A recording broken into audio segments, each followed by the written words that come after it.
Hello guys, my name is Tom Antos, and in this video I want to show you my new wireless video system that I've been using. It's from Cinegears, and it's called the Ghost Eye 600M.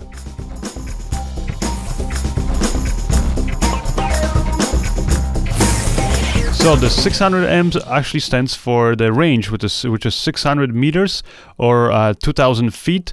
Now, of course, like with any wireless audio or video system, the given specifications, by the manufacturer, just literally all they mean is that in ideal situation, you're actually going to get that range, meaning open line of sight and no, wireless signal interference. But since we all live in a real world where we're, most likely going to be in the city, we're going to have buildings between us or wireless video, let's say Wi-Fi systems or cell phone antennas, that means that the range obviously will decrease. So the first thing I'll do before I kind of get into specifics of this kit is just kind of show you the actual range test that I did. So here you can see me set up the camera and I kind of have, I'm sending wireless video so I can see myself to my director's monitor, and I'm just going to be kind of walking away. So first I stop here right behind the fence, and that's around like 25-30 feet distance from the transmitter.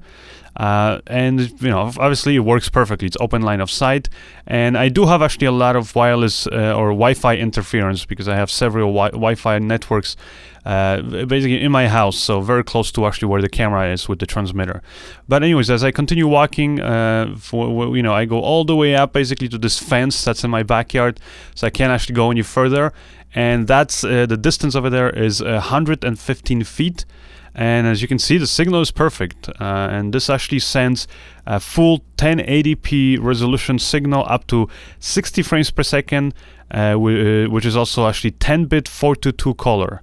Anyways, because I wanted to test out, even further, but I couldn't go past the fence, I had to end up actually going to the side here, and I ended up kind of walking out onto some streets, so you won't be able to see me on the actual main camera that I have set up there on my backyard. But here on the behind-the-scenes camera, you can see me kind of holding the director's monitor, and you'll be able to see when the signal actually cuts out. So I'm still getting perfectly good signal up here, which is when I kind of reach the street.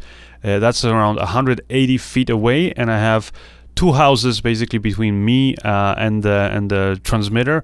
So there's already a lot of obstacles, as you can see, and a lot of Wi-Fi and cell phone tower kind of interference, and still the signal is perfect. And then I basically keep on walking all the way until the signal, which is basically 2 streets away, and it's around 420 feet away.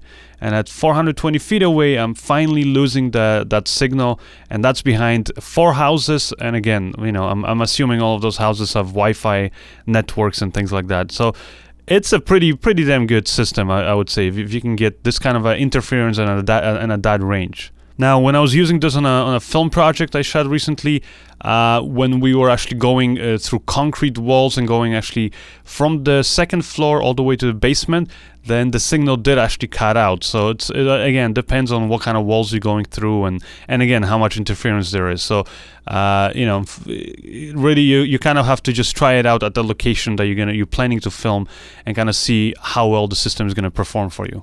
Now, when you get this system, you're obviously going to get the transmitter, the receiver with all the antennas that you need. You also will get 2 cables, which are actually 2-pin LEMO to D-tap power cables, so you can use them to connect it to various D-tap power sources. And you also actually get a waterproof foam padded case it's like a hard shell case that will protect all the parts for you nicely. The system itself has no latency. When I was using this, on my film shoot here, I was basically connecting this to the Blackmagic Ursa Mini camera. Then because I was connected via SDI cables, then I did not perceive at least any latency. But when you connect it through HDMI, like it is the case here, where I connected the transmitter to the Sony A7R III camera, and I connected it to this Aputure monitor here, which only had HDMI in, then you'll notice right away that there is obviously, like when I'm waving my hand, there is actually some latency. And that's actually just simply because of the HDMI limitations. So for those of you wondering out there, why should you bother getting a SDI kind of a video system or camera? Well, this is one of the reasons why SDI, aside from the fact that it can, cables itself can work for longer range and things like that, they basically don't have latency. Now, the transmitter actually sends out 4 transmission channels, and it can connect to an unlimited number of Ghost Eye receivers, which is pretty cool. It also has full cross compatibility with other Ghost Eye models, and it has some limited record start and stop functionality. Another function that I really like about this is that it will accept both SDI and HDMI signals, and they're actually cross convertible. Or so basically, you can send out for example, an SDI loop out on the transmitter, but on the receiver you could be both outputting over SDI or HDMI. So it will basically converts the signal automatically for you between the two systems. The build itself is pretty nice. It's like full metal bodies. Feels very firm, kind of like the previous systems that I've been using. Now, to be able to get like the full usability out of the system, I think for the receiver, you probably want to mount it on something. It has multiple attachment, like 1/4-20 screws on the sides and bottom, so you can attach it, let's say, on a tripod, stand, whatever, and let's say in your video village. In this case, you can see me using it with my kind of a makeshift director's viewfinder kit that I built out of some spare camera parts, and the Aputure FineHD monitor. And it works, perfectly well with this. I kind of use this magic arm to connect the whole system, and actually, holds up pretty well. Given the fact that, even on the back of the actual receiver, I have this full-size V-mount battery, and that's actually one of the ways that you can power this this transmitter and the receivers. So the receiver up here, you see, has a full-size, basically V-mount battery connection, so you can connect it directly to the receiver. On the side, you also have the SDI out connection and the HDMI out, and on the bottom there, you have the 2-pin power LEMO connection. And the receiver itself has like a nice full, color display, and has various buttons there. So I'm not going to bore you with the menus because they're pretty simple to navigate. But basically, you have full customizability over the kind of channels, what channel you're on and things like that. So it's a very nice system, easy to operate, easy to set the settings. As you can see, there's 5 antennas on top of the receiver, and they're fully articulated, so you can kind of swivel them. I kind of like using them in this kind of spread out pattern. It seems like it gets the best kind of signal. On the other side of the receiver there, you'll see another 1/4-20 attachment and also the power on-off switch. So all in all, it's a simple build, not overly complicated, and again, it's a very simple system to use. It pretty much connects on its own, and it will stay connected. When it detects any interference, it will switch the channels between and basically find the best connection for you. Also, by the way, if you didn't know, this is obviously a fully encrypted video system, meaning that no unauthorized person can connect to and kind of receive the signal. Now the transmitter up here is much smaller, much lighter. As you can see, I can even put it up on my DSLR here.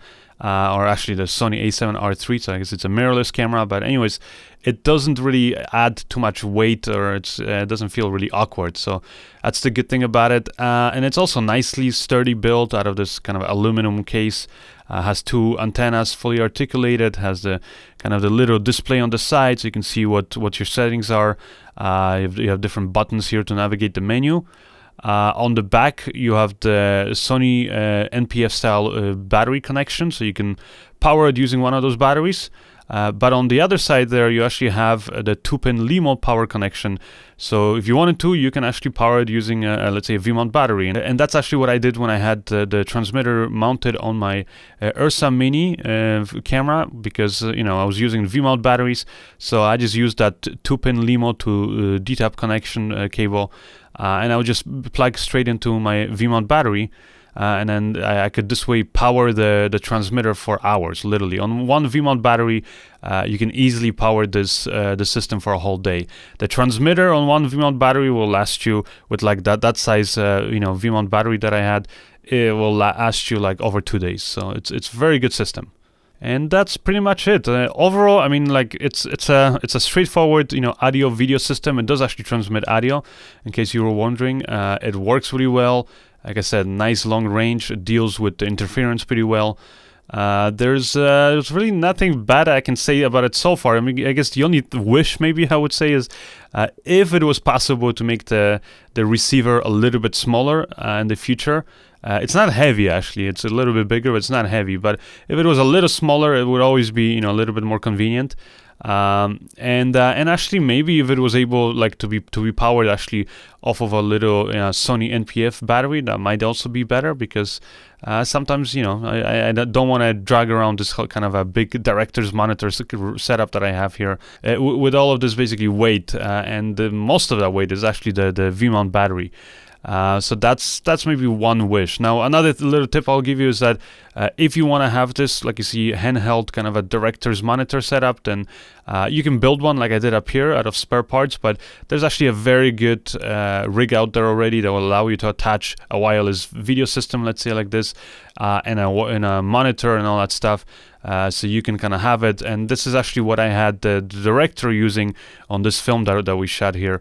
As you can see, he's holding it. It's a very nice looking cage, and it's just yeah, it's nice light, and it allows you a lot of customization as to what kind of things you want to attach where and things like that. So I'm going to provide the links obviously for that cage and for the wireless video system and all that stuff.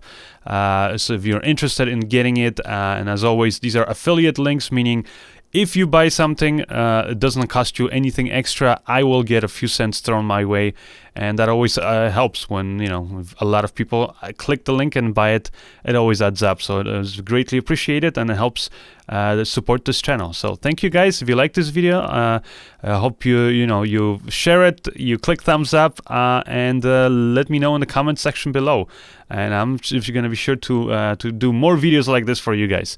And if you don't like it, then let me know again in the comment section below and tell me what kind of videos you guys would want to see. And once again, I'm Tom Antos, and I'll see you guys next time. Bye.